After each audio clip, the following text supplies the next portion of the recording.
have been moments when the world stood still. Moments when one misstep, one flicker on a screen, one trembling finger could have ended everything. This is not a warning. It's a record of all the times we all nearly perished.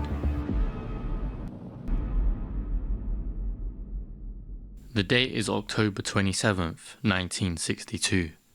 The time, just past 5 p.m. The world is holding its breath, and the Cuban Missile Crisis is reaching its most volatile point. Pause. Let's rewind to 13 days earlier. The world learned that Soviet nuclear missiles had been secretly installed in Cuba, just 90 miles from American shores. The stakes couldn't have been higher. President John F. Kennedy faced the hardest decision of his life: launch an all-out invasion, risk nuclear war, or attempt a blockade that might be seen as an act of war itself. In Washington's underground war rooms, the Joint Chiefs of Staff debated every option. Soviet Premier Nikita Khrushchev faced pressure from hardliners who wanted to prove Soviet resolve and deter American invasion attempts. That day, October 27th, later called Black Saturday, the crisis reached its breaking point. At 5:30 p.m, a U-2 reconnaissance plane was shot down over Cuba, killing pilot Major Rudolph Anderson. The tension was now palpably mortal. Unknown to many, beneath the ocean's surface, a Soviet submarine, B-59, was trapped under US Navy destroyers, deploying depth charges, a tactic meant to force the submarine to surface. Inside the cramped, stifling hull, the crew was running low on oxygen. Cut off from the Moscow's orders, the captain believed war had already begun. The sub was armed with a nuclear torpedo, and launch required approval from 3 senior officers. Officer 1, approved. Officer 2, approved. Officer 3, Vasily Arkhipov, wasn't so sure. The submarine's second-in-command prevented the launch. Against mounting pressure and the suffocating heat of the moment, he refused to authorize nuclear war. Had the torpedo been fired, it could have sparked World War III. Across the globe, political leaders held their breath. A secret back-channel negotiation between Kennedy and Khrushchev ultimately led to a deal. The Soviets would dismantle their Cuban missiles in exchange for a US pledge to not invade Cuba, and the secret removal of US Jupiter missiles in Turkey. The world had teetered on the edge and stepped back.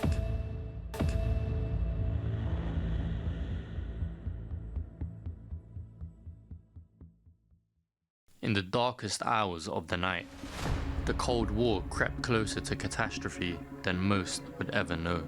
Stanislav Petrov was on duty when the Soviet Union's new early warning satellite system, OKA, reported something impossible. A US missile launch, 1, then 2, then 5 incoming intercontinental ballistic missiles targeting Soviet soil. Under Soviet protocol, this was a sign to launch a retaliatory strike immediately. Within minutes, nuclear weapons would be launched in response, but Petrov hesitated. Something didn't add up. He knew a genuine first strike would be massive, overwhelming. 5 missiles were too few. Other radar systems showed no corroboration. The warning might be a system error. Despite intensive pressure and protocol, Petrov made the correct decision. The computers changed their alerts from launch to missile strike. There were no rules about how long we were allowed to think before we reported a strike. But we knew that every second of delay took away valuable time that the Soviet Union's military and political leadership needed. He reported the alarm as a false positive. Had he followed orders without question, the Soviet Union would have launched a retaliatory nuclear strike, and the world might have ended in nuclear fire that very night. Hours later, the truth emerged. Sunlight reflected off high-altitude clouds had fooled the satellite sensors. For decades, Petrov's role remained unknown. No medal, no celebration, only the silence of a man who stared into the end of this world as we knew it.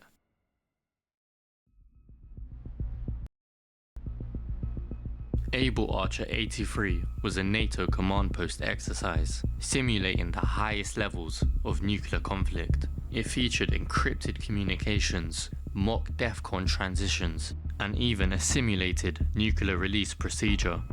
This was a drill that was made to be the most realistic for practicing purposes, but to the Soviet Union, already paranoid about Western intentions, this wasn't just an exercise. It looked and felt like the real thing.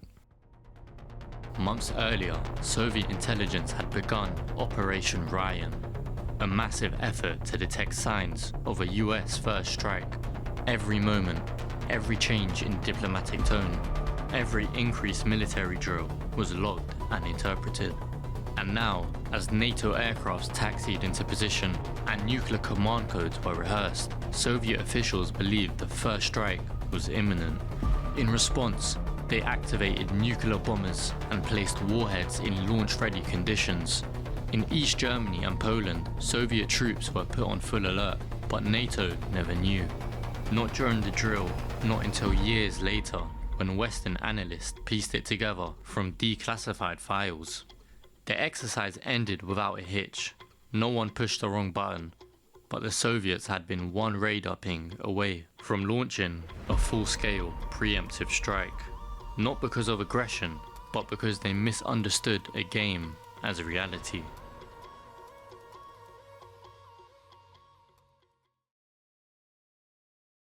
In the freezing stillness of a Russian winter, a scientific research rocket launched from Norway to study the Aurora Borealis, a harmless, peaceful mission. But due to a failure in the notification protocols, the missile's trajectory triggered Russians' early warning radar systems. What they saw was something terrifying. A high-altitude launch heading inland, resembling the flight path of a US submarine-launched Trident missile. Inside Russia's strategic command centers, the alert level escalated rapidly. Russia's nuclear command and control system, the Cheget, was activated. For the first and only time in history, Russian President Boris Yeltsin opened the briefcase containing the nuclear launch authorization codes. Submarine captains awaited order. Bombers stood ready. The Russian military had minutes to make a decision: retaliate or wait. Any wrong judgment could mean obliteration for either the Russians or the world. But as minutes passed, the missile did not break apart into multiple warheads. Its trajectory veered towards the open sea. The alert was downgraded. It had been a weather rocket. A miscommunication between diplomatic channels nearly sparked the unthinkable. If the launch had originated closer to the border, or if Yeltsin had been less cautious, retaliation might have followed. The Cold War had ended, but its shadows still lingered.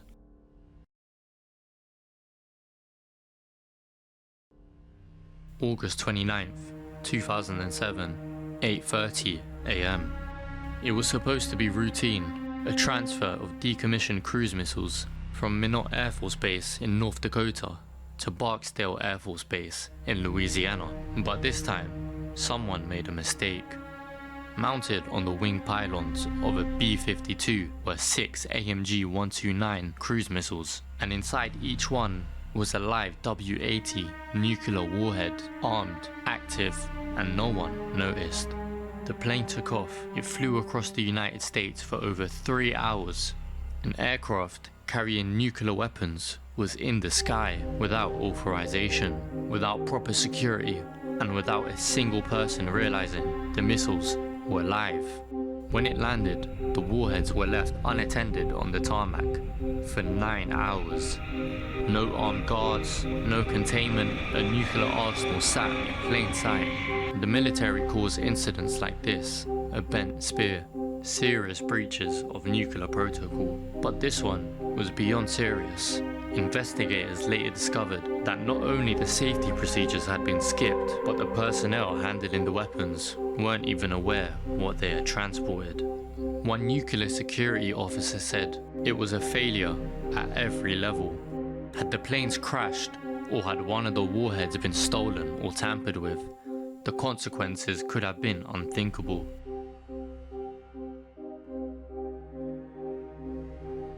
In the early hours of February 24th, 2022, the world watched as Russian forces crossed into Ukraine. The largest military operation in Europe since World War II. Almost immediately, Vladimir Putin made a chilling announcement.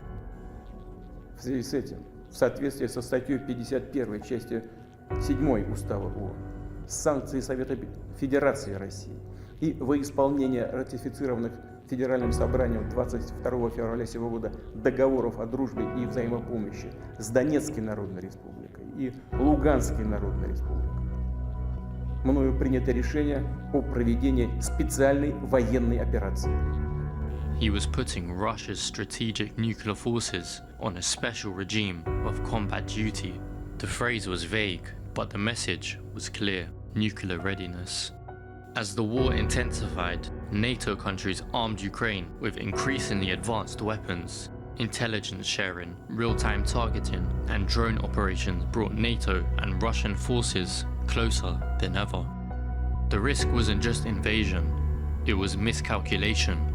In November 2022, a missile struck a Polish grain facility, killing 2. Poland is a NATO member. Article 5, the alliance's mutual defense clause, hovered over everyone's head. A full military response was one confirmation away. Fortunately, the strike was later traced to a Ukrainian air defense system, not a Russian launch. But for several hours, confusion and fear spread across command rooms.